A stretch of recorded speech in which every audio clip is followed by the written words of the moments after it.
On commence l'enregistrement. D'accord, très bien.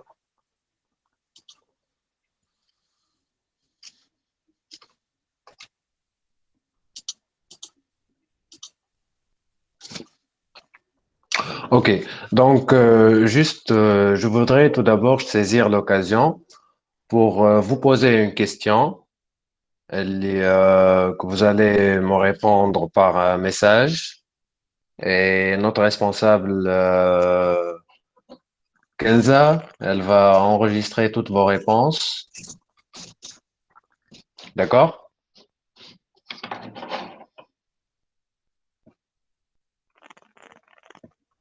Vous pouvez écrire, hein?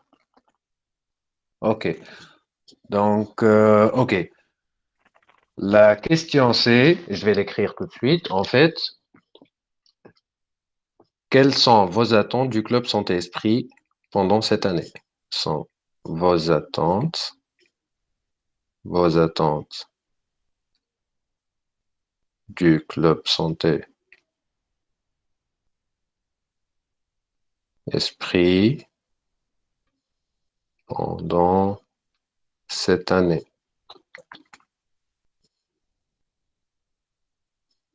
Ça, c'est la première question. La deuxième question, c'est quelles sont, si vous avez des propositions, donc, quelles sont vos propositions,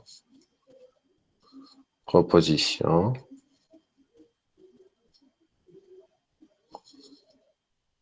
pour le club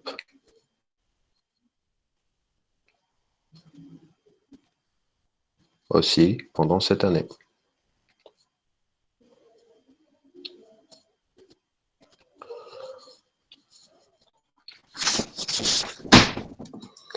Ben, je pense qu'on commence, hein.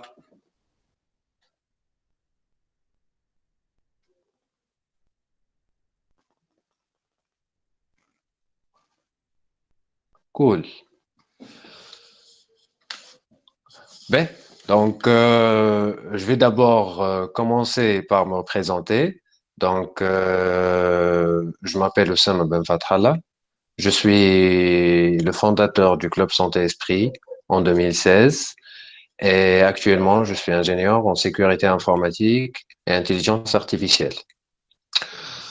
Donc, pour commencer, je vais commencer par cette petite présentation qui résume à peu près plusieurs informations qui concernent le club. Beaucoup d'entre vous, ils m'ont posé des questions. Ils ont posé des questions pour certains membres du club et certains membres du bureau du club.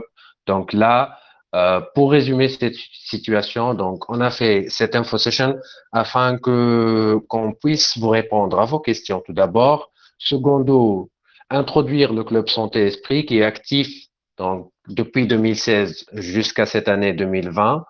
Donc, et puis, vous introduire les différents départements du club, la vision du club, Schno est le club santé, qu'est-ce que le club santé, qu'est-ce qu'il veut faire, qu'est-ce qu'il va faire, voilà.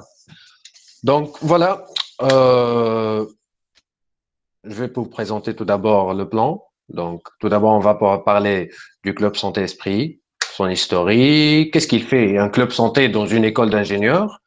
Puis, on va parler de notre philosophie, nos trois principes, nos objectifs. On va vous introduire après nos départements et enfin une session questions and answers, enfin certaines questions fréquentes que je vais répondre à ces questions et bien sûr et soyez libre de poser des questions sur le par message et nos responsables verront qu'on reçoit ces questions et on y répond. Donc après, on aura dans notre assiette quelques-unes de nos actions avec quelques photos, un petit slideshow, nos perspectives et vous êtes les bienvenus pour poser vos questions. Donc, on aimerait bien que ce soit un échange. Donc, on va commencer par une petite introduction à propos du club. Tout d'abord, Qu'est-ce que le club santé esprit? Donc, le club santé esprit, il a été fondé en 2016 dans l'école par moi-même. Et la première cause, c'était en fait, j'avais plusieurs amis médecins en ce moment-là, et même en ce moment précis. Et à l'époque, donc, ils souffraient beaucoup à cause de manque de technologie dans le secteur de santé. Donc, et je voyais vraiment la discordance entre les technologies avancées dans tous les domaines, que ce soit électromécanique, informatique, et lorsqu'on parle de l'informatique, IoT, ERP, développement web, développement mobile, IA qui était émergente à cette époque-là et maintenant elle devient de plus en plus un trend. Et lorsque tu regardes le secteur de santé en Tunisie, tu trouveras des médecins qui sont en train de souffrir à écrire sur des paperasses les dossiers de patients, un truc qui se fait en une fraction de seconde, il passe 2 à 3 heures, ça fait une perte de temps, ça fait une perte d'énergie, ça fait beaucoup de pertes. Donc, moi, par intérêt commun, j'ai voulu créer un club, surtout que je suis un étudiant dans une école d'informatique, qui est l'une des meilleures écoles en informatique en Tunisie. Donc, j'espérais avoir une certaine communauté avec moi qui partageait le même souci, les mêmes intérêts, etc. Et de plus en plus, les objectifs se sont élargis, etc. Donc, un club santé dans une école d'ingénieurs, ça a un intérêt. Donc, le premier intérêt, en fait, qu'on peut en parler, c'est l'intérêt de l'e-health. Donc, je vais vous donner quelques exemples d'inventions orientées santé et créées par l'IT. Donc, les robots chirurgicaux, qui est entre l'électromécanique et l'IT, les logiciels de gestion de workflow, particulièrement tout ce qui est les logiciels genre DMI, dossier médical informatisé, ou qui est appelé en anglais DMR, Electronic Medical Record, qui a proprement ses propres recommandations. Dans le cloud, il y a certaines recommandations pour tout ce qui est EMR. Pour les web services aussi, ils ont leur propre web service, la propre façon de gérer certains protocoles spécifiques comme HL7, Healthcare Level 7, etc. La télémédecine, qui est maintenant le trend. Donc, on en a pensé depuis cette époque-là. On a réfléchi avec le ministère de Santé en ce qui concerne la télémédecine. Malheureusement, le ministère de Santé, il y a une certaine pensée archaïque à cette époque-là. Ils pensaient encore à l'mHealth.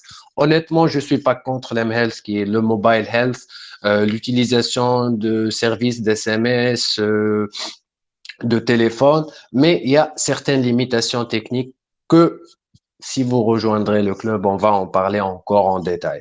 Aussi, maintenant, le trend, c'est les robotic nurses, tout ce qui est le nursing, les infirmiers, elderly care, tout ce qui est la santé pour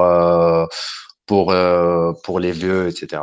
Donc, juste une petite information en ce qui concerne la valeur prévue du marché d'e-health, une comparaison entre 2014 et 2027. En 2014, c'était l'e-health, le marché d'e-health, 85 milliards de dollars.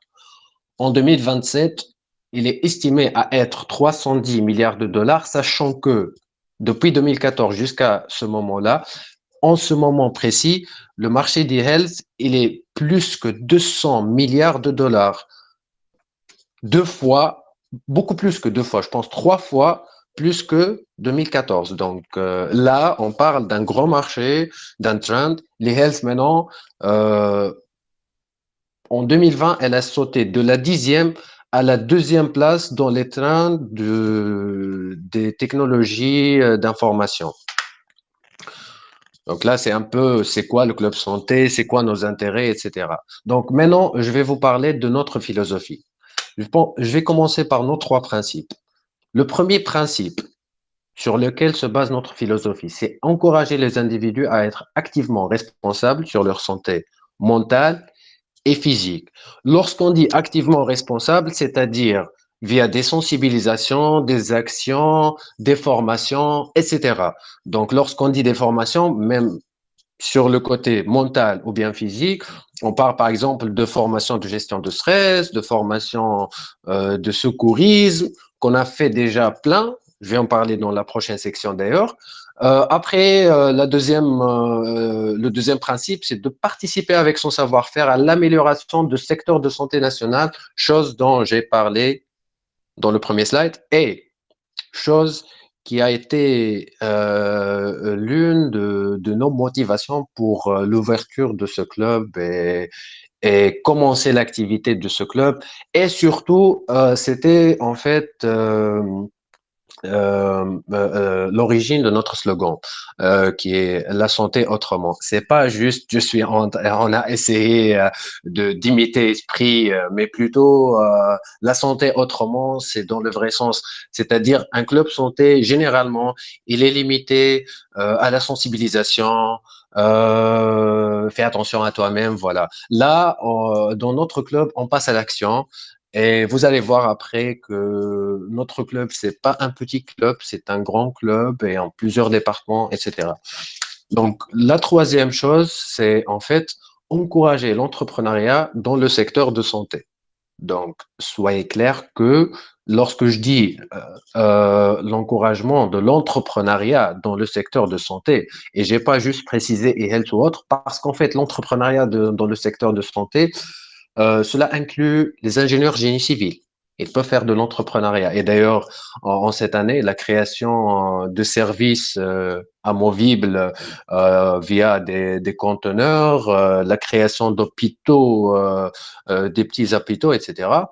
Donc, lorsqu'on dit aussi e-health, bien évidemment, tout le monde connaît e-health, à ce que j'estime. Si personne ne connaît e-health, je vous invite à y rechercher, chercher sur Google ou bien vous me posez la question et je vous réponds selon mes connaissances. Aussi, même un designer, il peut aider dans le secteur e-health, il peut s'investir, il y a des projets, un architecte, tout le monde peut s'investir dans le secteur de santé. Pas uniquement un médecin, pas uniquement ouvrir une clinique.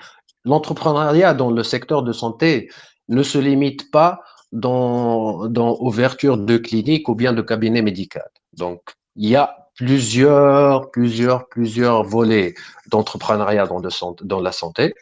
Et surtout que le marché local en Tunisie, il est presque vide jusqu'à 2020. Il était vide jusqu'à 2020. Nous étions parmi les premiers qui ont vraiment se sont tournés vers les technologies de santé dans le sens d'informatique, dans le sens d'électromécanique, dans plusieurs sens.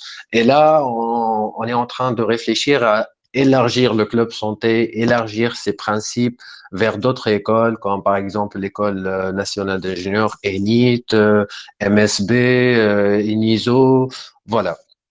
Surtout avec le Covid qui a bien évidemment joué un rôle principal pour lancer ce phénomène de mode. Donc, nos objectifs, qui est la réponse à notre campagne de teasing Allèche, Why et Kifish. Après, je vais vous répondre comment. Donc, Why. Donc, primo, créer une culture de santé chez notre entourage. Donc, on cherche à avoir des ingénieurs responsables sur leur santé. Je cherche à avoir un ingénieur qui, par exemple, lorsque l'un de ses proches, son père, sa mère, par exemple, s'étrangle à la maison, il trouvera une solution parce qu'il est formé à faire des gestes de premier secours.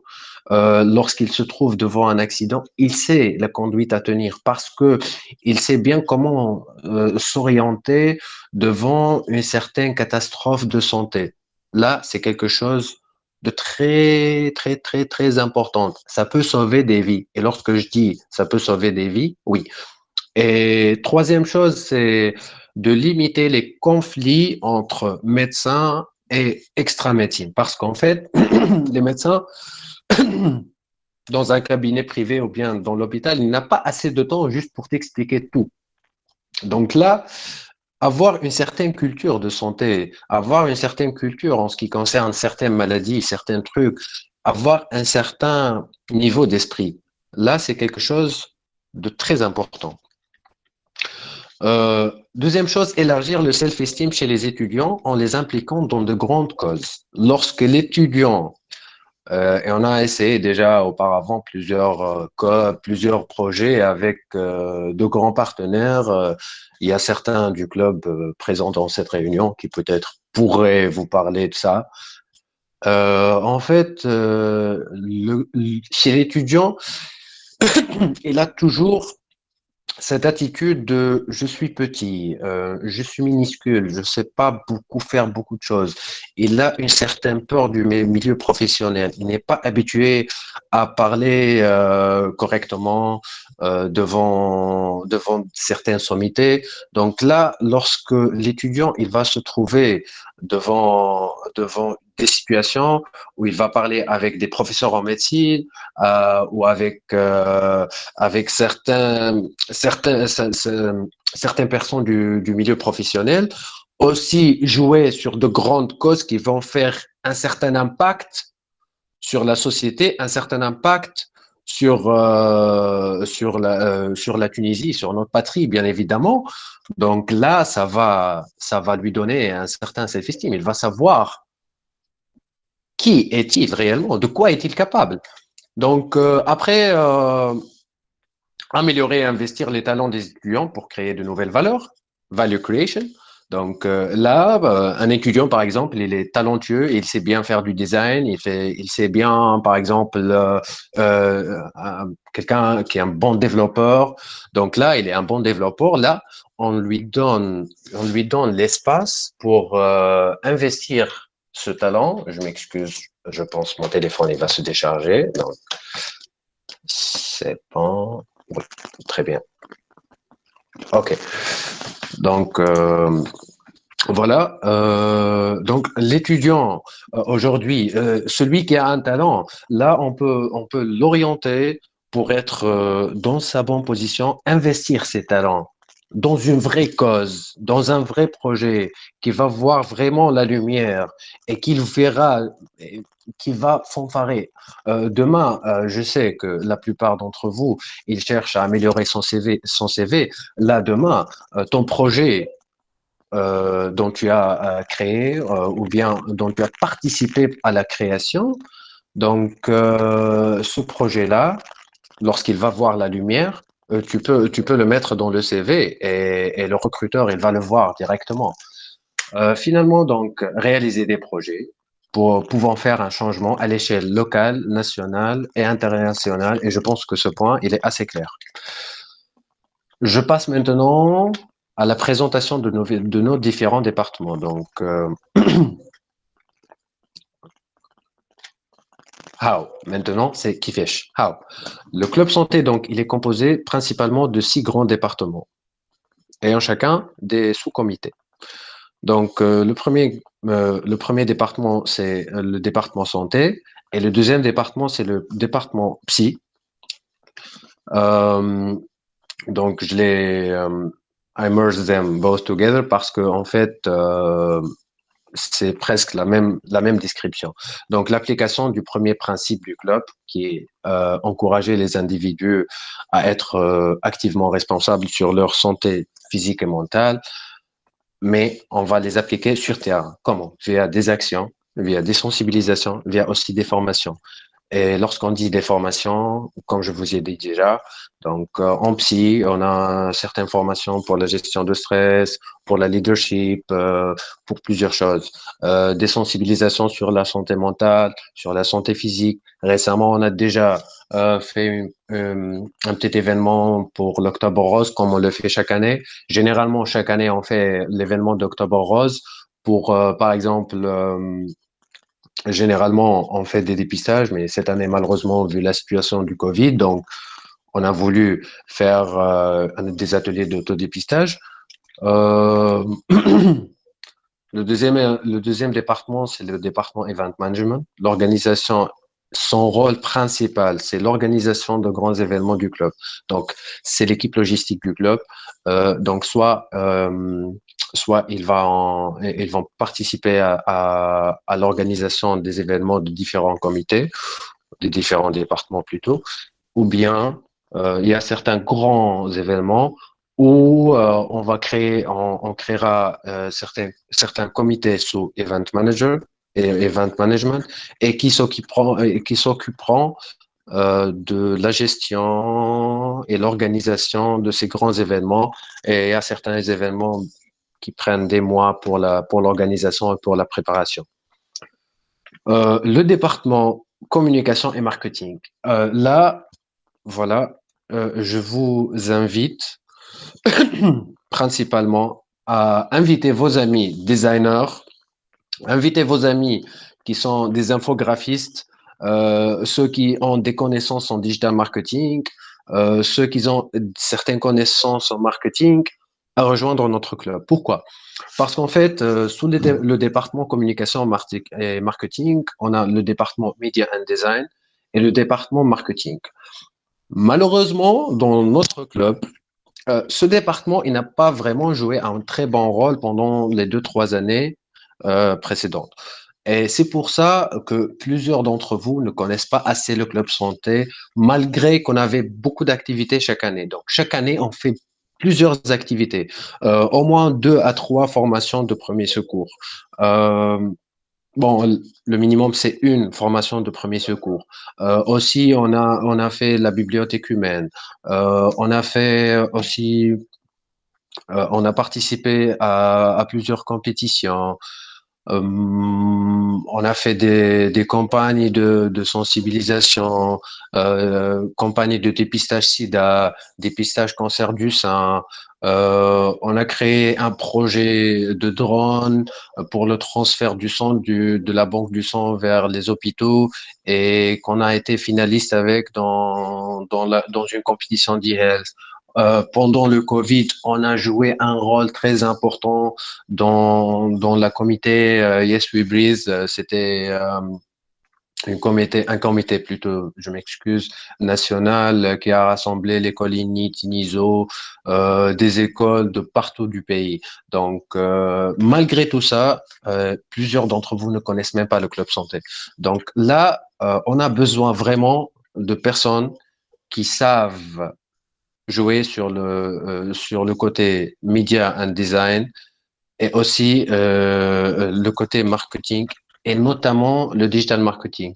Bien sûr, dans notre club, il y a personne qu'on le laissera.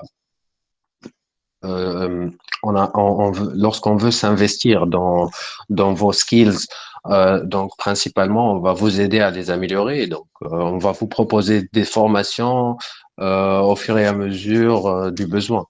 Donc, voilà. Le département e-health, qui est l'un des plus grands départements du club. Donc, les plus grands projets, là, c'est où toute la magie se déroule. Donc, ça inclut un comité électromécanique, génie civil, IT, et un petit comité qui est responsable aux formations e-health, soit pour le grand public, soit pour les membres du comité ou bien du département.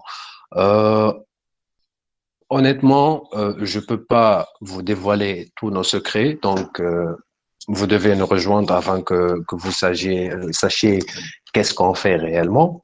Mais là, je vous assure qu'on est en train de travailler sur 3 grands projets. D'ailleurs, j'ai choisi le thème robot pour cette présentation exprès, parce qu'en fait, on est plutôt en train de jouer sur ce côté-là, le côté du robotique, le côté du IA, IoT. Donc, on a besoin de connaissances en génie civil, plutôt en électromécanique, en IA, en développement, donc presque toutes les spécialités de l'informatique et de l'électromécanique. Et on a certaines initiatives pour tout ce qui concerne le génie civil, il ne faut pas oublier aussi, principalement, euh, du business. Donc, nos amis du Business School, euh, ils ont aussi un rôle très, très important dans ces projets. Donc, sont le business, sont celui qui va jouer sur le côté marketing, digital marketing, aussi celui qui va jouer sur la planification du projet, le business plan, euh, le business model du projet, tout ça, c'est très, très important. Donc, on a besoin dans le comité e-health et dans tout le club de toute compétence et de plurispécialité. Maintenant, donc, finalement, last but not least, le comité scientifique qui est le volet recherche et développement du club santé. Et lorsqu'on dit recherche et développement, là, tout d'abord, euh, dans ce comité, ce comité, il va s'assurer, il va veiller sur le support scientifique de toute action, information du club. Donc, lorsqu'on dit support scientifique, c'est-à-dire, par exemple, lorsqu'on va publier une certaine information sur Facebook, avant de publier cette information, le comité scientifique, il doit vérifier que cette information a vraiment un support scientifique. C'est une vraie information. Autrement dit, je vais le dire en tunisien, مش حديث قهوي. Donc là, tout devrait bien avoir un bon support scientifique. Les méthodologies de travail dans le club, c'est la méthodologie Lean et la méthodologie Agile. Ceux qui ont un niveau assez supérieur, troisième, quatrième année à esprit, ils connaissent l'une de ces deux méthodologies. Et ces deux méthodologies, ce sont les méthodologies employées dans l'industrie et bien évidemment dans les entreprises d'informatique, en informatique. Euh, je passe maintenant pour certaines questions généralement posées. Donc, ça, ce sont les questions fréquentes. Donc, pourquoi rejoindre le club santé pendant cette année? Donc, rejoindre le club santé pendant cette année, parce qu'en fait, la santé, c'est le centre d'intérêt international, vu le Covid, tout d'abord. Secondo, parce que le club santé, il va t'aider sur le plan personnel, il va t'aider à être un bon citoyen, ça sur le plan humain, parce que on n'oublie jamais qu'on est des êtres humains avant qu'on est des ingénieurs. Donc voilà. La deuxième question, c'est comment investir mes connaissances dans le club. Donc toute compétence est demandée. J'en ai déjà parlé. Donc je pense que je peux pas ajouter encore plus sur tout ce que j'ai dit. Donc toute connaissance en électromécanique, en génie civil, en business, en informatique, en design, et je souligne bien en design et médias, et je souligne encore sous le marketing et le digital marketing. Donc, et n'ayez pas peur, même si que vous doutiez de vos connaissances, n'ayez pas peur, vous serez bien orienté et vous serez bien encadré. On vous trouvera de bonnes formations, bien sûr, lorsque vous présentez le minimum de motivation. J'ai pas de compétences techniques ni autres. Donc, et je pense pas qu'il y a quelqu'un qui n'a pas de compétences. Il y a personne qui est nul.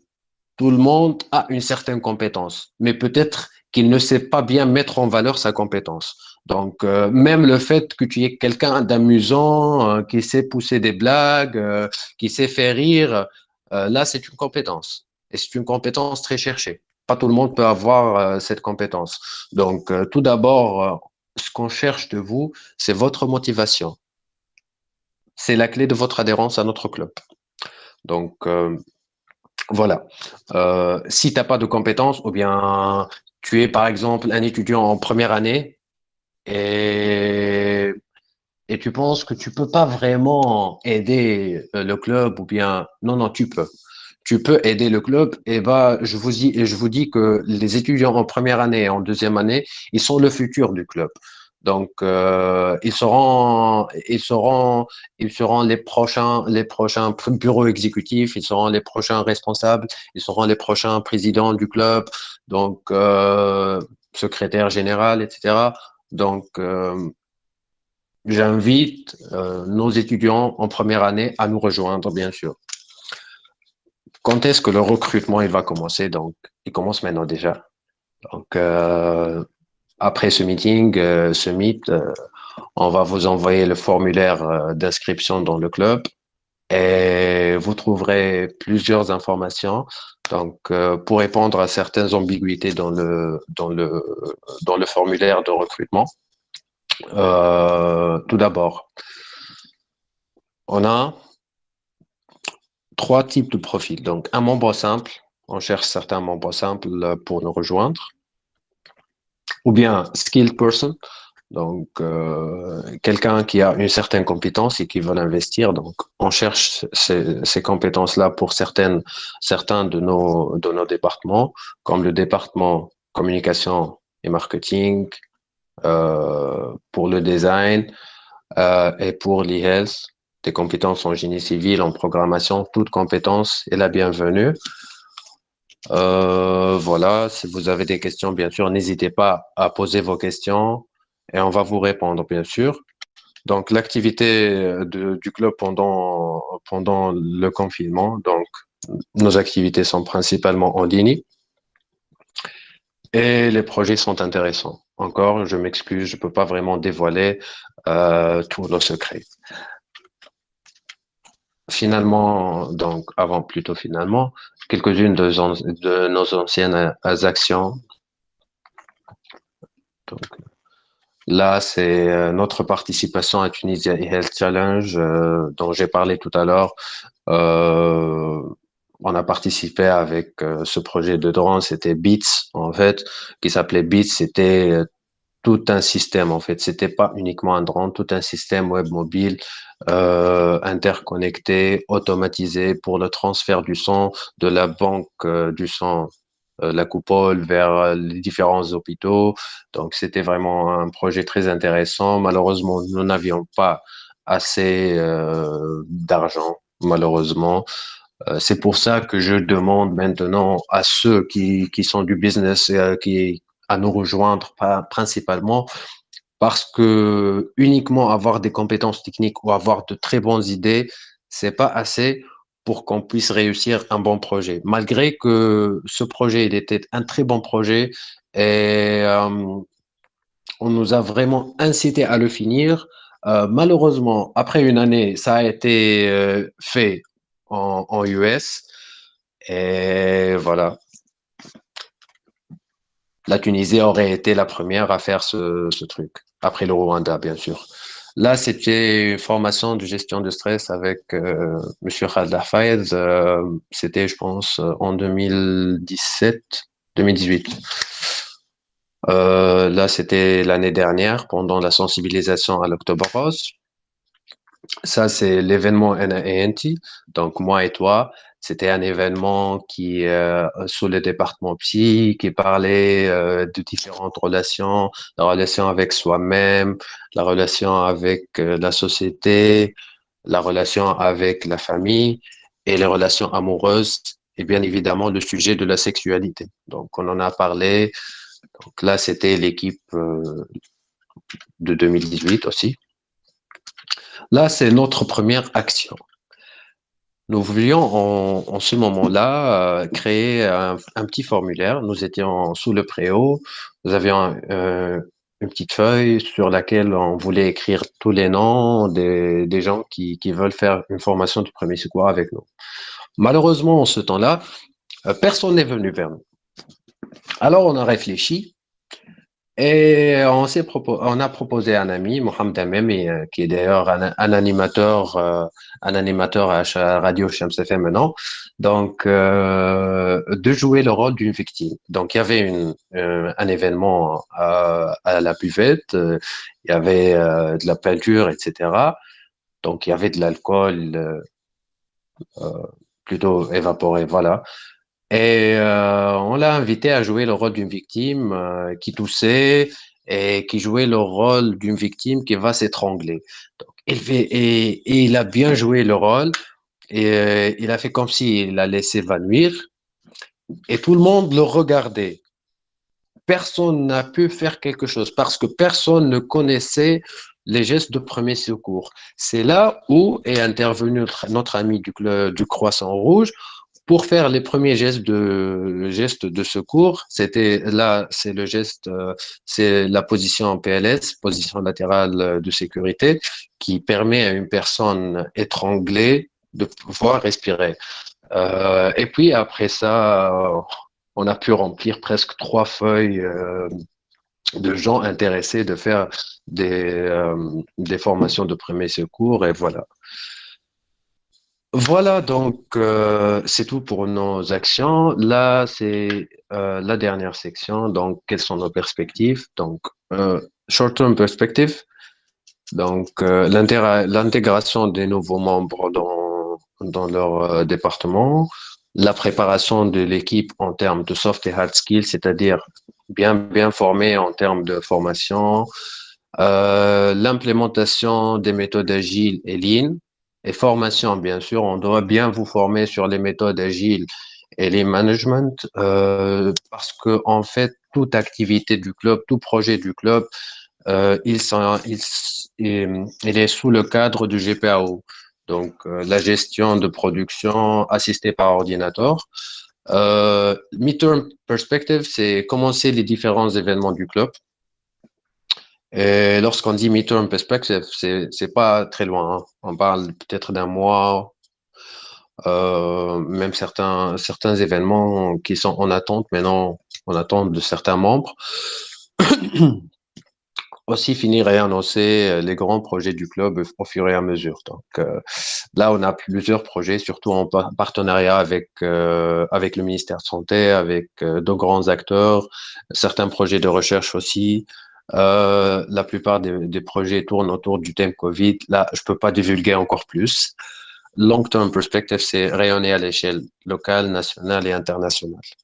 Donc, je m'excuse si ça a été trop long. Merci pour votre attention